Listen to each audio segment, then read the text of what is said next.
Molly. You're the too sweet, oh Molly. Nice like cheesecake, Molly. Molly. What's good, people? It's me, Miss Boansi. I am back, but this time I'm back in another country. I am in Ghana. I originate from Ghana. Here's my motherland. I've always seen Ghana as home, irregardless of me being born and bred in London town. London town. I always say London town, but it's London city. But you know, ever since the age of about 18, I've always liked the idea of coming out to Ghana and staying out here for a while, just kind of seeing if I could live out here. Basically, what happened was I actually booked my ticket for 6 months to be out here, and basically my return flight would have been next year January. However, my return flight got cancelled, and I had the option to either rebook for another day or to get my money back. And I thought, you know what, the money would be handy. When my plane finally touched down to Ghana, Accra to be precise, and took my stuff, came off the plane, you know that heat, the heat just aquaba. Yeah, the heat literally just hits you in the face. So it's like by the time I'd come out of the airport, I was sweating. Like I was literally, my whole face was just drenched. And my brother came to meet me at the airport and he was just like, "Are you hot?" I was like, "Yeah, I am hot. Do you not feel the heat? It's 27 degrees. And the thing is, when I landed at like 8 p.m. like Ghana time. You would have thought it would have been cool. Now it's 27 degrees. And he was just like, "This is our cold season, so I feel really cold right now." What? So I've been here for a week. The weather's been predominantly hot. We've had the odd rain also. And here, when it rains. Like it pours down Obroni, which basically means white person. And since I have been here for a week, I have been called an Obroni 5 times. They can obviously tell even before I've said a word, just by looking at me, that I'm not from the area. Ghanaians don't speak English out here is a myth. The majority of people that I actually have come across do speak English, and they speak English very well. But they do tend to kind of automatically feel like they have to speak to me in English. And sometimes I would respond and be like, "Yo, you know, I could speak the dialects," but obviously I would say it in Tree, which is the language that I speak, because I can speak my language. So because I'm from abroad, they'll be thinking that you have to be forcing your in it and your how are yous. You know, speak to me how you feel comfortable. The people out here are very welcoming. I'm a pescatarian, which basically means I do not eat meat or chicken. I eat fish and seafood.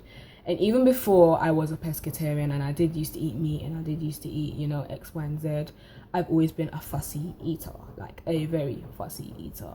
So somebody that's already always been a fussy eater, who now only eats fish and seafood, to come out here, I wouldn't say it's been a struggle, but it has been a bit difficult because I live with some of my family in my house out here, and obviously they eat everything, whether it's chicken, whether it's meat, whatever they eat. Like most of the local foods here they eat, whereas most of the local foods I don't eat, or if I do eat, I'm gonna have to eat it with obviously fish. So when it comes to that whole thing of cooking and, you know, what are we gonna eat today as a family, in that sense things can be a bit difficult. Before coming here, I'd heard that apparently the Ghanaian passport was not valid. You know, the black, is it the color?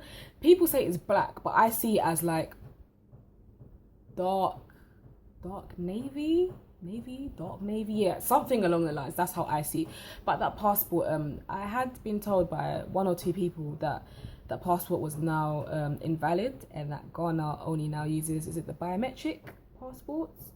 But nevertheless, that didn't discourage me. I still used my Ghanaian passport, and that was the first time I've used it, and I had no issues. When I came 3 years ago with my mum, we came with our British passports anyways. But you know, you come here and the people at the airport want you to be giving them like fivers and stuff. I actually had fivers on me because I thought maybe I might get stopped and they might want to search my bag, so I could dish out a little fiver. But I had no issues. Since I've been here, and I've only been here for 7 days, I've had 2 marriage proposals. I went to the barber shop with my brother, and as he was getting his haircut, I was kind of sat outside, and one guy was like to my brother, "Who is she?" Like, and my brother was like, "That's my younger sister." And he was like, "Oh, I want to marry her. And this guy came up to me and he was like, you're so beautiful. You look like a white woman. Firstly, I was flabbergasted by the fact that me supposedly being beautiful in his eyes equaled to me resembling a white woman. And then it was just like, he then proceeded to ask me if I was married to a white man. And I was like, no. He was like, are you married to a black man? I was like, no. And then he was like, oh, I'd really love to marry you, but your brother said I'm too old for you.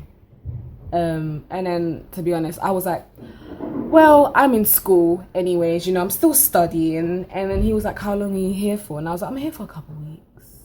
And he was like, well, I'm pastor so-and-so of this church. And then he was like, yeah, you should come and visit me sometime. Mosquitoes. To be honest, where I live, there doesn't appear to be that much mosquitoes. But that being said, guys, look, hopefully you can see. I don't know why I look so light in this camera. I thought I browned up a bit.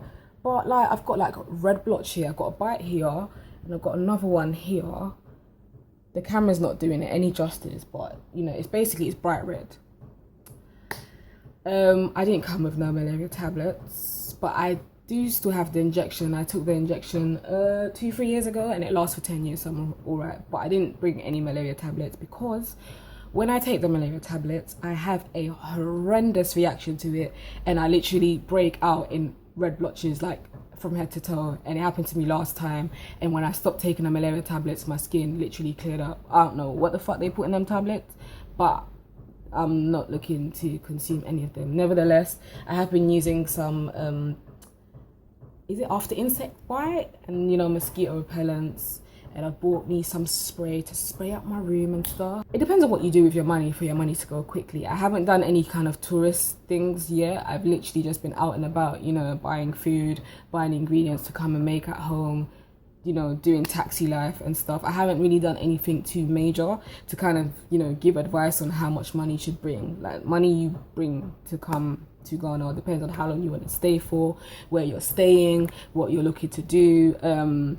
I've been blessed to basically, be at my mum's house. This is my mum's house, so I don't have no rent to worry about. The dumso is a mad thing. What? Honestly, since I've been here, I've lost count of how many times they've just switched off the light. And if we didn't have a generator, yeah, I'd basically be pissed. We'll basically have no light. They turn it off anytime they feel like. They turn it back on anytime they feel like.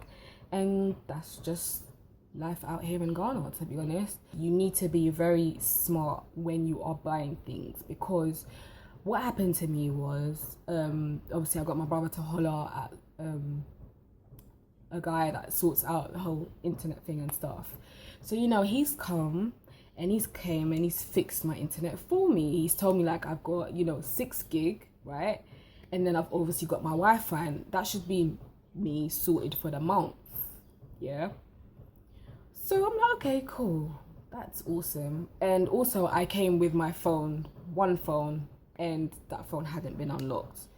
But that's a different story. So nevertheless, so he comes, sorts out my internet for me. I'm thinking, this is great. I finally got my internet.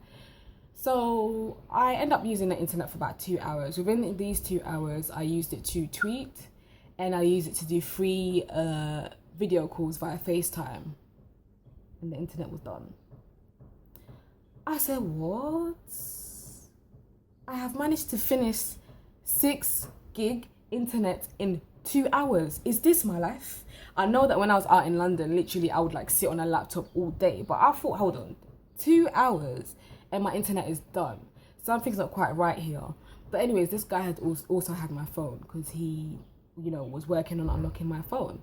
So the following day I got my phone and it was fine. It had been unlocked. But then my WhatsApp, I couldn't register my new number on my WhatsApp.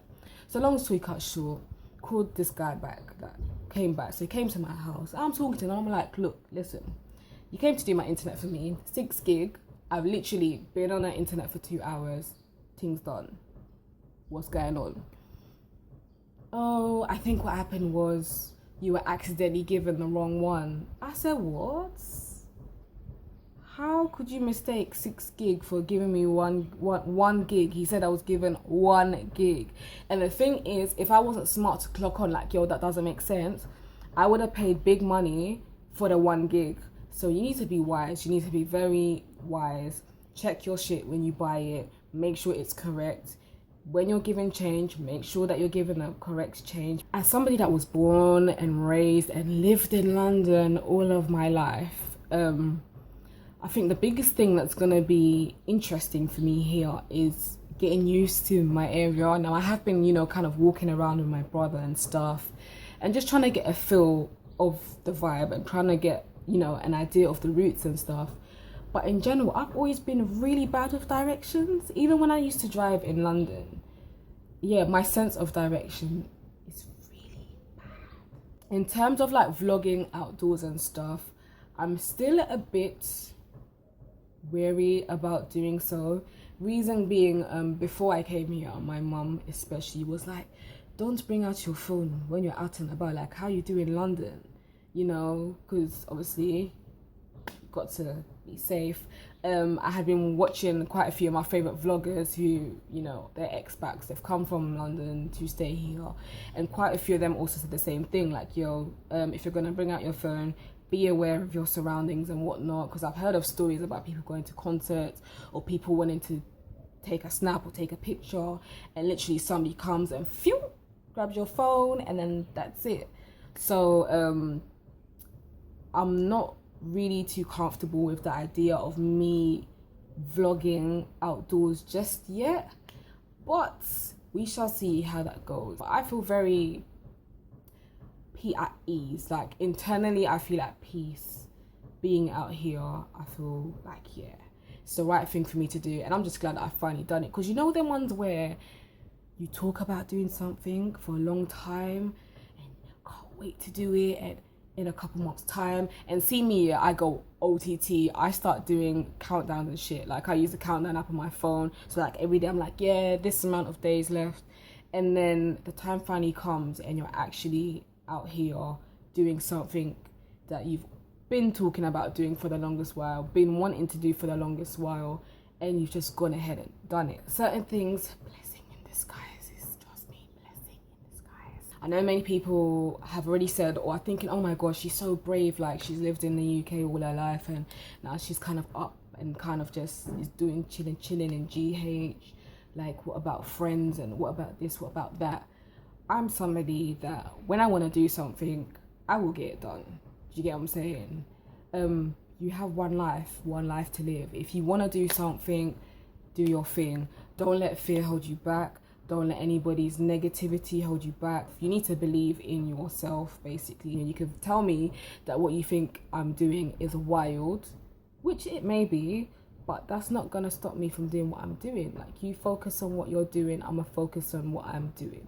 You get what I'm saying? I don't want to make this video too long, but that's it. I'm here, I'm in Ghana. I'm going to make it, and I want you to follow my journey. So, yes, you can continue to read my posts on missboansi.com. I'm still on Twitter at miss_Wini. I'm going to put it at the bottom somewhere on the screen. And that's basically it. So, until later.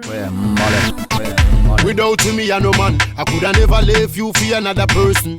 Like a HMT.